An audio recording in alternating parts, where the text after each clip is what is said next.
7 de setembro de 2022. Esta é a quarta-feira da 23ª semana do Tempo Comum. Em nome do Pai, e do Filho, e do Espírito Santo. Amém.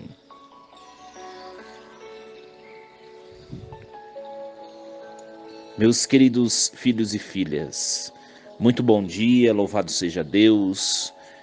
Mais um dia nós aqui nos reunimos virtualmente para meditarmos a palavra do Senhor. E hoje, para nós brasileiros, um dia muito importante. Nós festejamos os 200 anos da independência do nosso país. Hoje somos convidados a rezar por todo o povo brasileiro, a fim de que Deus nos conceda edificar uma nação mais justa, mais fraterna, mais solidária e que defenda os valores mais essenciais da vida humana. Primeiramente, o valor da vida, da concepção à morte, no último suspiro. Meus queridos, festejar a independência do Brasil é hoje refletirmos se de fato esta liberdade ela é vivida, ou melhor, se ela não está ameaçada. Rezemos pelo nosso país que está às portas das eleições, para que Deus nos conduza nesses momentos tão importantes e tão decisivos. Nós estamos num momento muito singular, único na vida do nosso país. O resultado das eleições desse ano vai determinar o nosso futuro e muita coisa será consequente às nossas escolhas do hoje. Por isso, Senhor, nós vos invocamos nesta manhã em que celebramos a independência do Brasil, que o Senhor abençoe a nossa nação, a terra de Santa Cruz, para que nenhum perigo nos acometa, para que nada nos destrua, para que tudo aconteça para o nosso benefício e prosperidade enquanto nação. Que o Senhor nos ajude. Meus queridos, nós vamos meditar hoje a primeira leitura proposta pela liturgia da igreja, que é 1 Coríntios capítulo 7, versículos do 25 ao 31.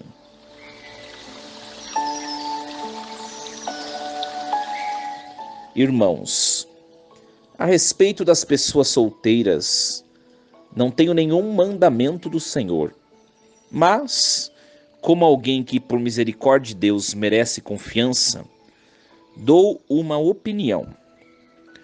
Penso que, em razão das angústias presentes, é vantajoso não se casar. É bom cada um estar assim. Estás ligado a uma mulher? Não procures desligar-te. Não estás ligado a nenhuma mulher? Não procures ligar-te. Se, porém, casares, não pecas. E se a virgem se casar, não peca. Mas as pessoas casadas terão as tribulações da vida matrimonial. E eu gostaria de poupar-vos isso. Eu digo, irmãos, o tempo está abreviado, então que doravante os que têm mulher vivam como se não tivessem mulher. Os que choram como se não chorassem. Os que estão alegres como se não estivessem alegres. E os que fazem compras como se não possuíssem coisa alguma. E os que usam do mundo como se dele não estivessem gozando. Pois a figura deste mundo passa. Palavra do Senhor. Graças a Deus. Meus queridos filhos e filhas, São Paulo continua dando suas instruções para a comunidade de Corinto. Hoje, em relação ao fato da preservação da vida solteira em relação à vida matrimonial. Aqueles que assumem a vida matrimonial, assumem junto as provações próprias da vida matrimonial. Como nos diz o texto, as pessoas casadas terão as tribulações da vida matrimonial. Nós vivemos num mundo chamado o mundo líquido, o mundo em que as relações se diluem muito facilmente. Para nós assumirmos um compromisso eterno, de fidelidade eterna a Deus, por meio do sacramento do matrimônio, que exige fidelidade até que a morte separe, nós precisamos ser capazes de enfrentar de maneira sólida um relacionamento. No fundo, é isso. Se você não tem condições de casar e de manter uma relação sólida que perdure até o seu último suspiro, não case na igreja. É isso que São Paulo está dizendo. E é bem isso, minha gente. Por quê? Porque tem muita gente ainda, parece que não, mas tem muita gente ainda que casa na igreja para como se fosse regulamentar ou legalizar o seu relacionamento. Só que casa na igreja e depois não vai na igreja. E aí depois de 3 meses separa. Outro dia uma mãe se aproximou de mim, brava, porque ela estava quase que obrigando a filha dela a casar-se na igreja, que eles estavam vivendo juntos sem se casar. Aí, padre, eles estão vivendo em pecado. E ela tem razão, né? Unir-se antes de receber o sacramento configura pecado grave. Aí eu perguntei para ela: minha senhora, a sua filha e o seu genro, eles frequentam a igreja, eles têm uma vida espiritual, tal? Ela dizia: ih, padre, não quero nem saber. Aí eu disse para ela: sinceramente, meus queridos, estávamos debaixo de uma forte oração. Se foi o melhor a ser dito, não sei. Mas foi o que veio no momento, à luz do Espírito. Eu disse para ela: minha querida, pode acontecer deles se casarem na igreja e após 3 meses, 4 meses, 1 ano, se separarem. E aí eles serão impedidos futuramente de casar novamente. Se eles forem casar, a senhora tem que pegar firme com eles. Vocês vão casar na igreja? Vão. Mas vocês vão assumir um compromisso diante de Deus? Vocês vão assumir o compromisso que o matrimônio exige, que é ser imagem de Cristo e da igreja, desse amor esponsal no mundo? Ou vocês vão casar na igreja, vai fazer uma festa bonita e depois não vão voltar mais na igreja? Se for assim, não vale a pena casar-se na igreja. Por quê? Eu falei para ela: a senhora vai tirá-los do pecado de coabitarem juntos sem ser casados, mas eles vão continuar pecando por faltar à Santa Missa, aos domingos e festas de guarda. Imputa a culpa de pecado grave ambas as situações. Se alguém me perguntar o que é mais grave, morar com alguém ou faltar à missa de domingo, a gravidade é a mesma. Porque é pecado grave se feito sob consciência, liberdade e consentimento. É pecado grave igual. Ou seja, case na igreja, mas busque compreender o que é casar na igreja. Senão não vale a pena. Mantenha-se solteiro. Se você não estiver disposto a ser o que o sacramento exige, que é ser um outro Cristo, dar a vida a ponto de chegar à morte pelo outro, não vale a pena. Por isso que o matrimônio é exigente. Por isso que Paulo está falando: olha, é melhor vocês não casar não, viu? As tribulações matrimoniais são muito grandes. Por quê? Porque exige um amor que vai às últimas consequências. É como se o casal que estivesse diante do altar prometesse assim: Jesus, o noivo prometesse: Jesus, eu prometo, se necessário, dar a minha vida pela minha esposa, igual o Senhor deu a vida pela sua esposa, a igreja. A esposa diz à igreja: igreja, eu prometo diante do altar ser solícita e servir somente ao meu esposo.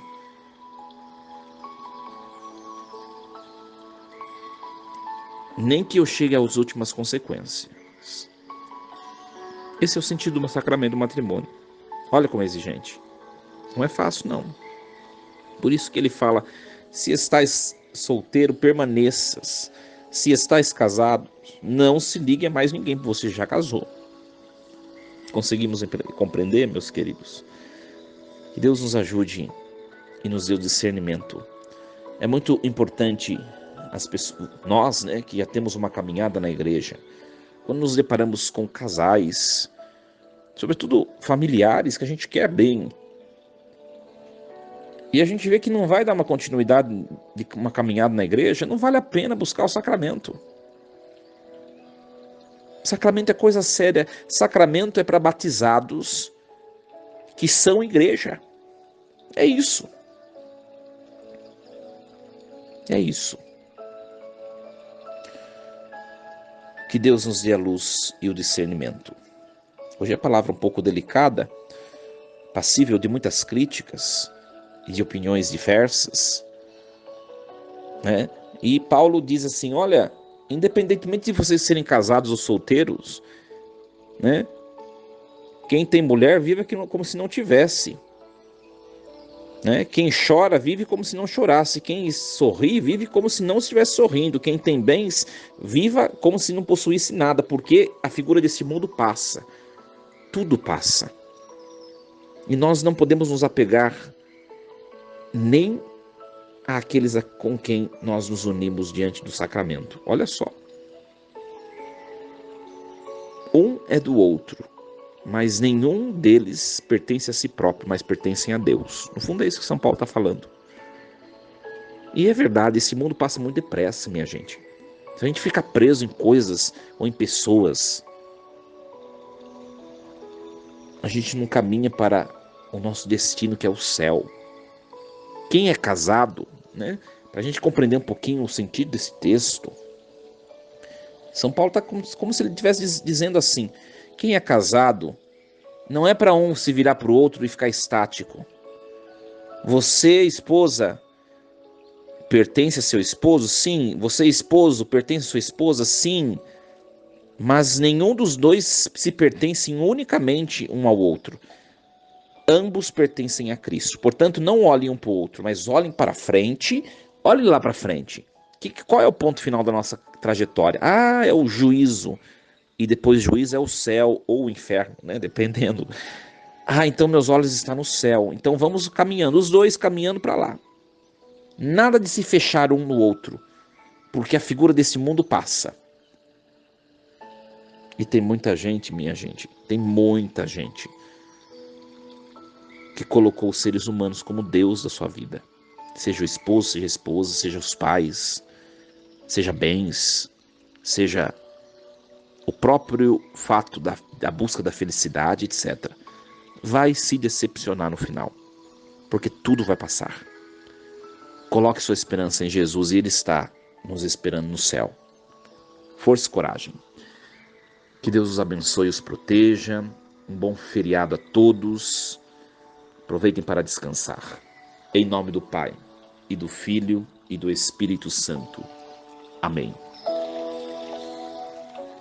E lembremos-nos sempre, Deus está no comando de tudo.